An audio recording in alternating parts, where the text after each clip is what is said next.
आज मनसेचा जाहीरनामा प्रसिद्ध होणार. राज ठाकरेंच्या उपस्थितीमध्ये वांद्र्यामधल्या एमआयजी क्लबमध्ये कार्यक्रमाचं आयोजन. आदित्य ठाकरेंची आज माहीममध्ये सभा. अमित ठाकरेंवर काय बोलणार याकडे लक्ष. उद्धव ठाकरे येत्या काही दिवसांमध्ये माहीममधल्या नागरिकांच्या भेटीगाठी घेणार असल्याची माहिती.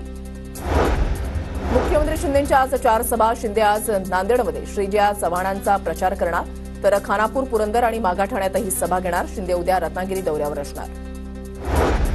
उपमुख्यमंत्री देवेंद्र फडणवीस यांच्या आज 5 ठिकाणी जाहीर सभा. कराड, शिराळा, सांगली, खडकवासला आणि कसबा पेठ मतदारसंघात फडणवीस महायुतीच्या उमेदवारांचा प्रचार करणार. भाजपच्या सभेमध्ये लाडक्या बहिणींची गर्दी. नरखेडमधील फडणवीसांच्या सभेमध्ये 50% जास्त महिला. रात्रीच्या सभांमध्येही पुरुषांपेक्षा महिलांचीच जास्त गर्दी. भाजपने सामान्य लोकांना झुकवलं. भाजपसाठी आपल्याला महाराष्ट्र छोडो आंदोलन सुरू करावं लागेल. वर्ध्यामधल्या प्रचार सभेमध्ये बोलताना रोहित पवारांची भाजपवर टीका. अकोल्यामध्ये उद्या होणारी राहुल गांधींची सभा रद्द. उद्या अकोला क्रिकेट क्लब मैदानामध्ये सभेचं आयोजन करण्यात आलं होतं.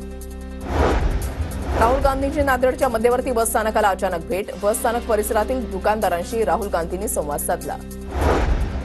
अमित शहांच्या आज 3 ठिकाणी जाहीर सभा. हिंगोली, यवतमाळ आणि चंद्रपूरमध्ये शहा महायुतीच्या उमेदवारांचा प्रचार करणार. शरद पवारांच्या आज मविया उमेदवारांच्या प्रचारार्थ 4 सभा. तासगाव, कवठे महांकाळसाठी रोहित पाटील यांच्यासह इचलकरंजी, चंदगड आणि कराड उत्तरमध्ये सभेचं आयोजन. विरोधी पक्षनेते विजय वडेट्टीवारांना दिलासा. वडेट्टीवारांच्या उमेदवारीला आव्हान देणारी याचिका हायकोर्टाच्या नागपूर खंडपीठानं फेटाळली. मवियाचे उमेदवार वसंत गीतेंकडून प्रचार सुरू. मॉर्निंग वॉकसाठी आलेल्या नाशिककरांची भेट घेत प्रचार.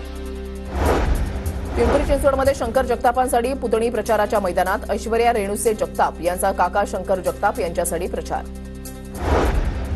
उदय सामंत यांच्या बॅगेची तपासणी. जेएसडब्ल्यू हेलिपॅडवर सामंतांची बॅग तपासण्यात आली.